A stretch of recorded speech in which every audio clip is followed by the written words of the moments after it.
Hello, dear listeners. My name is Dyna B2B, and today we're going to do a little baby ASMR reading.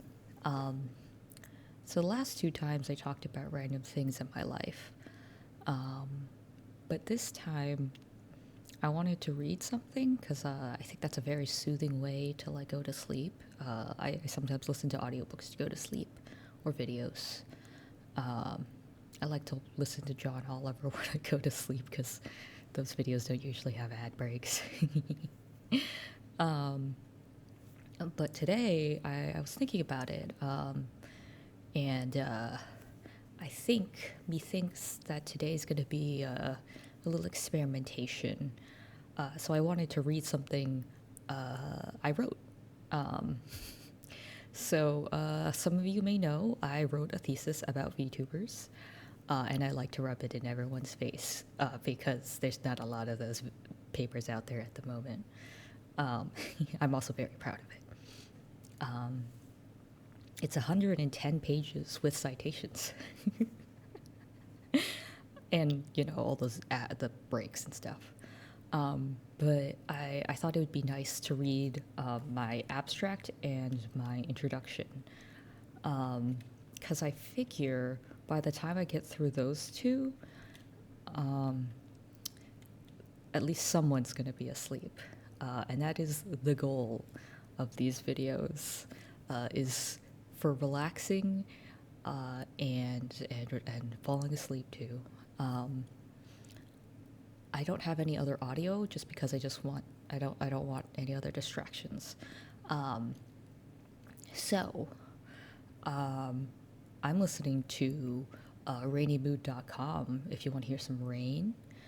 Maybe you can put on a little bit of a fake fireplace or a real one if you have one of those. Um, but I say we get started here. So I haven't read my thesis in like 3 years, I think. I just wanted it published and to not think about half a year of pain. um, so yeah. Um, so Um, the thesis seeks to explore the virtual VTubers, phenomenon, focusing on the visual design and exploring how the feminine form is represented in these avatars. This was achieved through research on how the interactions between users are mediated by digital avatars and connecting VTubers to existing frameworks such as performing femininity, effective economics, that's effective with an A, and digital third places. In addition, interviews with VTubers were conducted to gather first-hand knowledge on VTubers. The research investigated what personality and visual features attracted viewers and held sustained engagement, as, as well as look for potential existing trends that inspired the appearances of VTubers. Shoot, I forgot to capitalize that A. Who let me publish this? A survey was conducted to gather the opinions of viewers and VTubers. After this, the data was analyzed and used in part to create an idealized VTuber. While not a perfect model, it was created to start conversations in what makes a VTuber gain viewership. The research was inconclusive. There appears to be a diverse range of opinions on what is preferred in an entertainer, both visually and in content. In addition, it became clear that there's no one way of performing femininity. Rather, a VTuber can perform their version of femininity, and then the audience creates assumptions about the VTuber that reinforces that femininity. I had to say femininity a lot during my thesis defense, and I swear I don't know how to spell this word anymore.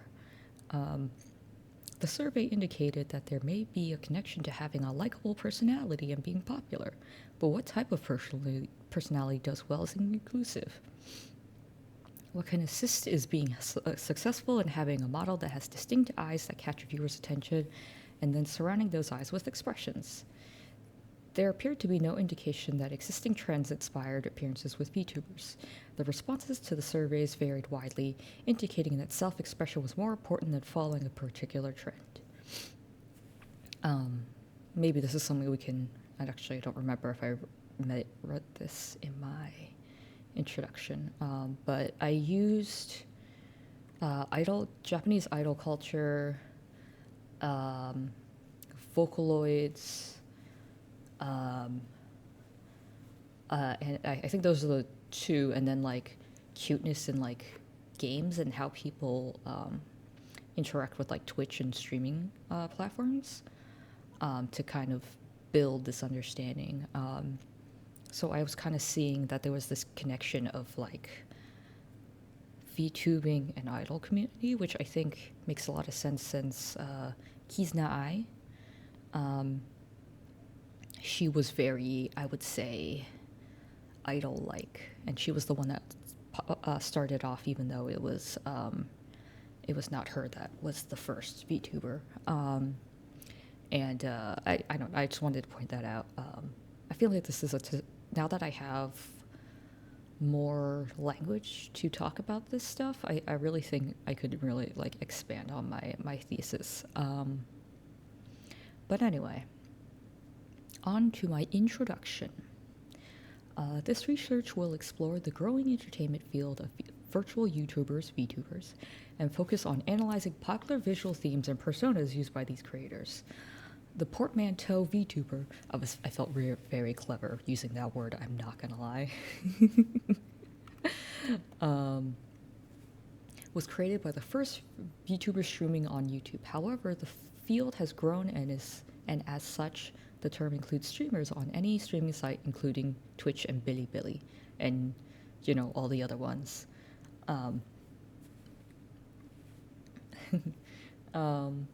Though the concept of virtual humans has existed in media prior to the 2000s, the research conducted looked primarily at literature written from the early 2000s onward. That might have been because I couldn't find anything. I know it exists, or maybe it like didn't connect or something. I don't remember why I only looked at 2000s, but it might have also been that the connections I was seeing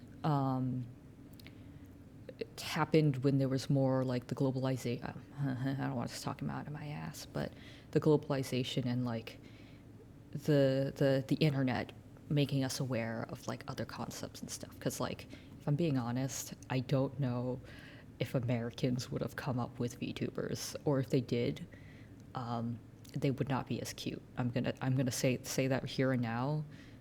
If America invented VTubing, it would not have been as pretty looking, because I think I'm pretty looking, but I imagine Americans would have made like, I don't know, some horrid 3D thing that doesn't look cute. I'm shitting on my own country. While While digital representations of humans have existed in other areas of entertainment, the expression of these characters has little bearing on the topic at hand. In addition, artificial intelligence, AI, and robots will not be considered. That was also because, like, I think AI at the time was just too much, and robots was just too much of a larger topic to deal with. And also, I think like AI in terms of like chatbots or like AI or like generative AI and stuff wasn't super huge. I think I had a cohort. One of my classmates did something on generative AI and how you feel things. But anyway, and then robots. There's been robots that look like humans. Uncanny Valley hits me hard with those. The focus of the study is on how humans interact with other humans while being mediated by an avatar, and how this augments behavior.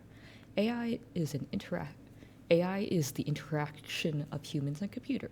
The field of animation does take the idea of the uncanny valley from robotics. However, the primary visual style of VTubers is more cartoony. Therefore, the issues of how realistic an avatar is and whether it becomes eerie to look is not an issue. That was very poorly worded. Again, who let me? This actually might not be my final version, because I had to resubmit it while I was in the middle of it was a really dumb thing. I had to resubmit it when I was in the middle of my my internship. So yeah, just a little tidbit. If you didn't know, the idea of Uncanny Valley came from robotics when I believe they were trying to make like robots look more human, and then people were like, "Oh, what on earth?" But then like animation kind of borrowed that idea when they started making more and more realistic people. In consideration of how viewers interact with VTubers, the beginnings of digital avatars are discussed. Using an avatar online is common in this day and age, but usually are never given much thought as to how we are interpreting them as. Do we speak to the avatar, or the person behind the avatar? People act differently online than when they are offline, which leads to the creation of personas. This could also be explained by acknowledging we behave differently in private and in public. However, as a viewer of a live stream, that line is blurred. Considering how live streams are primarily viewed in the privacy of the home, yet are publicly streamed online, how does that change the behavior of participants? Even more so, when a familiar digital community, when in a behavior can be wildly different than in offline personality.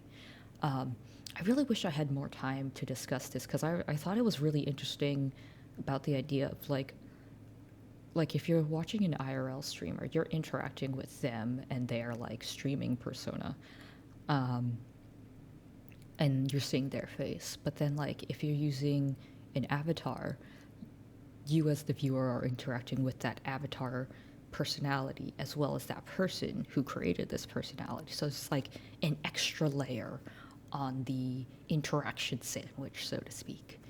And I thought that was really interesting because it kind of, especially with this public and private thing, I think I picked that up from a paper about streaming on Twitch, and I thought it was just really interesting how it's like, yeah, streams are public, but we're doing it like we're not going to a coffee shop and like watching a streamer. It's not like we're going to or like a bar to watch the football game. This is us like in our homes, like watching a stream, maybe with friends, but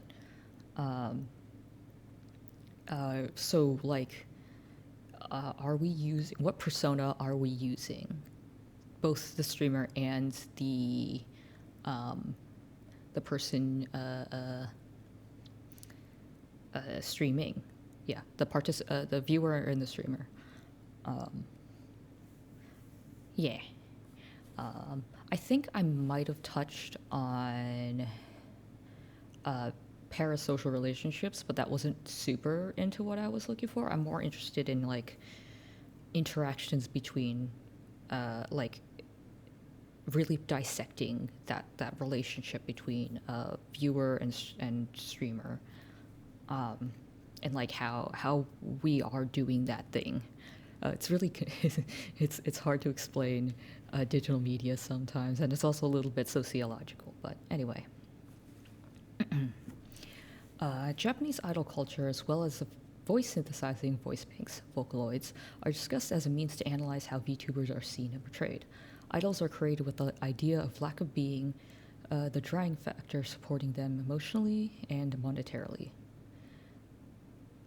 Oh, okay. Sorry. Let me say that again because I didn't emphasize the correct word. So, idols are created with the idea of lack being the driving factor, supporting them emotionally and monetarily. That was also an interesting topic I got to read about in Japanese idol culture. Of like you as the fan of the idol are fulfilling like a lack of something. And then in turn, the idol is giving you something that you are lacking. So it's this idea of lack is it's a little confusing because it's a word we kind of like use on the daily. But if you think about it as a broader concept of what we are doing while interacting with another person or thing. I hope that makes sense. VTubers share that commonality. Voice synthesizing voice banks are instruments created to be used as singers, yet they can also be analyzed as bodies in which other ideals can be pushed onto. As bodies, they are the amalgamation of many people's ideas of what they are. In addition to academic research, observations of VTubers and interviews were conducted as a means to gather firsthand accounts about the VTuber community. Rolling back to the voice synthesizing Vocaloid thing, that's actually what I wanted to get. Now I remember why I added them. For those of you who don't know, Vocaloids are, like I said, voice synthesizing voice banks. So, like, take Miku Hatsune, for instance. She was created by recording the voice of, I don't remember her name, but some singer, I think. And she's kind of given this visual appearance of, like, a cutesy, high schoolish aged girl. Although, if I remember correctly, her age is kind of just there. It's not necessarily like canon, if that makes sense. Like I imagine it's like if there is an age given by the company, it's more of a like idea of the age in which that voice was like recorded, or like what, like when you're using that voice, you're imagining like a 16-year-old. Like that's the sound. I didn't do singing. I did orchestra. So you're gonna have to extrapolate what I mean by that. Sorry. But what's really cool about Vocaloids is it's personified in this character that most Vocaloids have. But then if you think about it as an instrument, then Vocaloid producers are using them in a variety of ways. So there's like a lot of songs that give think of them as like an actor, like they're acting in a different song. So like off the top of my head, Miku Hatsune singing Black Rock Shooter, all of a sudden she's Black Rock Shooter. Let me think. I think it's Sand Planet. She's like angsty, like older Miku who's like getting older while people come and go. Or like, I think one of my favorites is Tokyo Funka from, there's a producer called Takamat, and it's like weird, like mix of like old and new, and like Gumi in that is like a like samurai, but like if you look at her, it's Gumi Megpoid if you're curious. Her persona is kind of like green and oranges, and like I imagine a little bit piloty. That's kind of weird, but yeah. So yeah, like Vocaloids can be used as anything you want, and I wanted to build on that idea of like Vocaloids are being used as like a tool as well as to create like a persona for the end product. So like in similarity, VTubers are being used as an instrument to create a product as to whatever you mean. But that being said, like there's also like, oh, people can make like fan art and things, and then thus you're changing the background, not the background, the context in which you're seeing this VTuber. So like, I guess take me for instance, like I am a AI VTuber, but if you drew fan art of me in space, all of a sudden I am space VTuber AI. And it's changing the context. Anyway, that was a super long tangent. Okay. Back to my paper. Though only 5 VTubers were interviewed, what was clear is that many felt that being able to choose the appearance of their public face helped them feel more confident about being an online entertainer. The rise of VTubers only began roughly in 2017, and as such, there's little academic literature discussing the subculture. However, there are several economic indicators of VTubers becoming more than just a passing fad. The creation of talent agencies to create and support VTubers is one, as well as VTubers being some of the most financially backed streamers. Furthermore, the topic of avatars will become more important as projects such as as the metaverse encourages interactions online that are mediated through an avatar. As such, the study will explore two questions. What are the personality and visual features of VTubers that attract and keep viewers engaged? And what existing trends inspire VTuber appearance? These questions are intended to start a conversation as to what makes a VTuber successful, as well as understand the motivations behind becoming a VTuber. By starting conversations about VTubers, the larger field of digital avatars can perhaps be better explained as their evolution in our society grows. So when I was writing this paper, I guess I could look down, but then I have to look for it. I think one of the most sub to Twitch streamers was like Iron Mouse, and like even more so in like in the Asian countries, there's even more like big VTubers and things. And what's really great is they've also like crossed the language barrier. Like I see constantly at least bilingual or like trilingual VTubers, which I think is very cool, because you're able to share perspectives with your viewers of like many different cultures and yeah. It's, I guess, me just fangirling a little bit.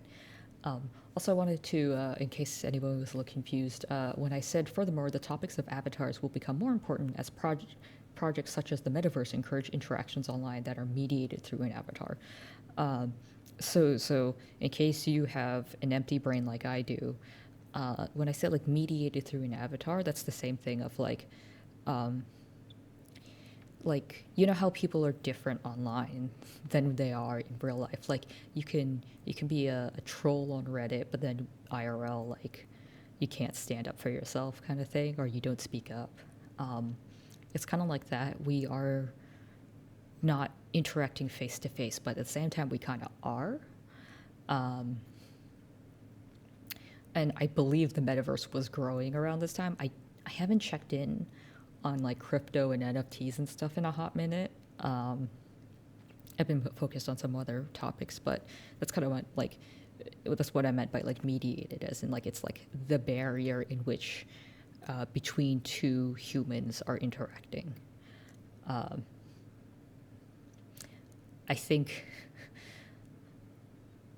I don't know how to connect this to what I was just saying, but I managed to put, I think it's a Far Side comic, and it's like a dog at a computer, and the caption is like, on the internet no one knows you're a dog. And that's kind of like what I was getting at. I think there was what I said. Yeah, 5 VTubers were interviewed. It was clear that many felt that being able to choose the appearance of their public face helped them feel more confident. I think this is specifically very important as well, because like you can have like stage fright, you know, when you're like standing up in front of a class. But then you could also be like a really good VTuber entertainer. And it's because quite literally you can put on a different mask so people don't perceive you IRL. There's this phrase that one of my coworkers used, and I think it's quite appropriate. So when I was working from home, or when someone works from home, and sometimes you turn on your video, sometimes you don't. One of my coworkers says when she doesn't turn on her video is, "I do not wish to be perceived today," and I think that is a very, I think that's a very, not poignant, a very good way of phrasing, just the feelings of not wanting, obviously, of not wanting to be perceived. And it just kind of makes me feel like, yeah, like, because if you're on video call, it feels scary sometimes to show your real face, because you're like, oh, is everybody staring at me? And like, what weird face am I making? And like, when you're in person, though, it feels different. Like especially with me, like my coworkers, we're very tight knit, so we could sit on a Zoom call or we can sit in a room and then we're acting the same. But at the same time, when I'm on video call, I'm like, I don't really want my camera on. But like, if I'm being honest, if I could VTube instead of using my real face, that would be kind of fun. I do not think my company would appreciate that though.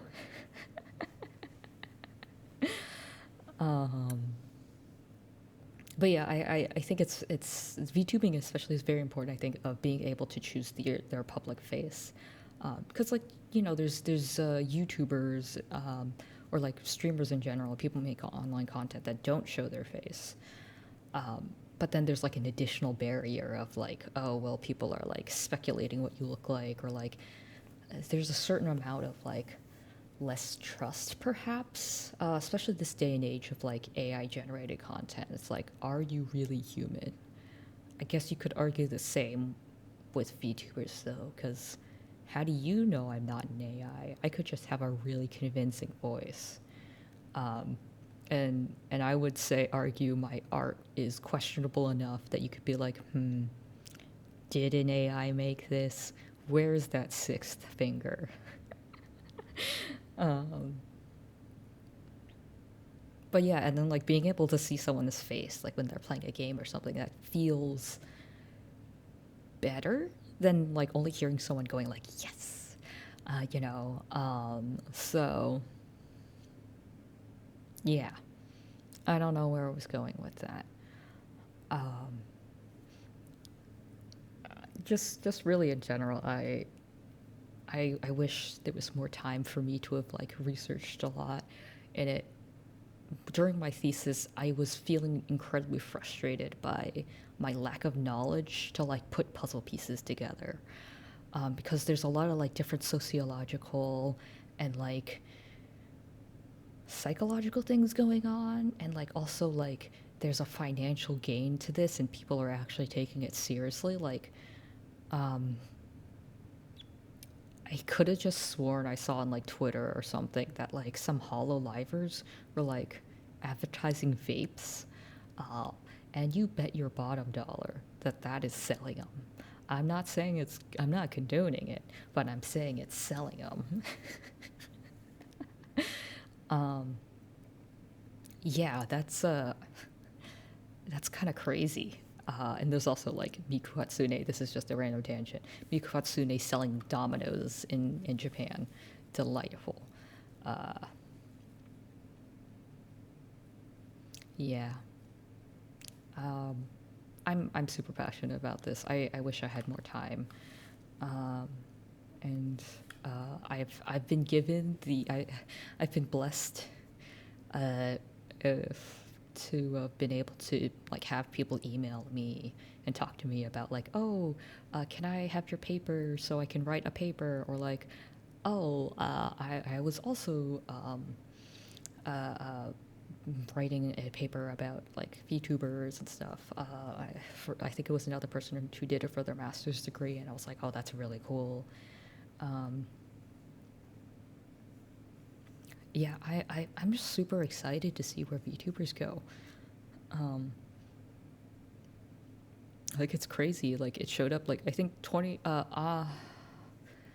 Ami Yamato. I don't remember when she popped up on YouTube, but then like I said, Kizna I showed up around 2017 ish. At least that's when I'm fairly certain that's when the first time I saw her on YouTube. I could be wrong. I'm pretty sure. I'm fairly certain I researched that though. Um, I saw her through an anime man thing. He's like, "What on earth is Kizna I?" I think I might also be saying her name wrong. It's Kizuna I. I hate saying all of those syllables. Kizunai, and then there's like 4 or 5 different Kiznas, but that's a whole different thing. Um, it also makes me think. I was just watching my friend stream, and they have a 3D model, but then also you can turn them. I think it's some sort of redeem. I think they have going, where it's like they have their 3D model, then they have like their 8-bit model, and then they have like 2D of them. And I think that's like another interesting fact. Like it's a fun gimmick on the outside. Just like if we're looking at it at face value, it's just a really fun gimmick to be able to see like your VTuber in a couple of different your streamer in different forms. But it kind of just adds this whole new layer of like who is this VTuber, and then who is the person behind the VTuber. And like you can clearly see their style within those different models. But like also you can kind of see like what the preferences of the viewer is. Like, why did they want to turn this streamer 2D for a bit? Is it because it's just for fun? I don't think necessarily it's just as simple as, oh, it's just kind of fun to turn them 2D. Anyway, I think that's enough rambling for now. I suppose I could read the rest of my thesis, but I don't think you want to see all of my citations.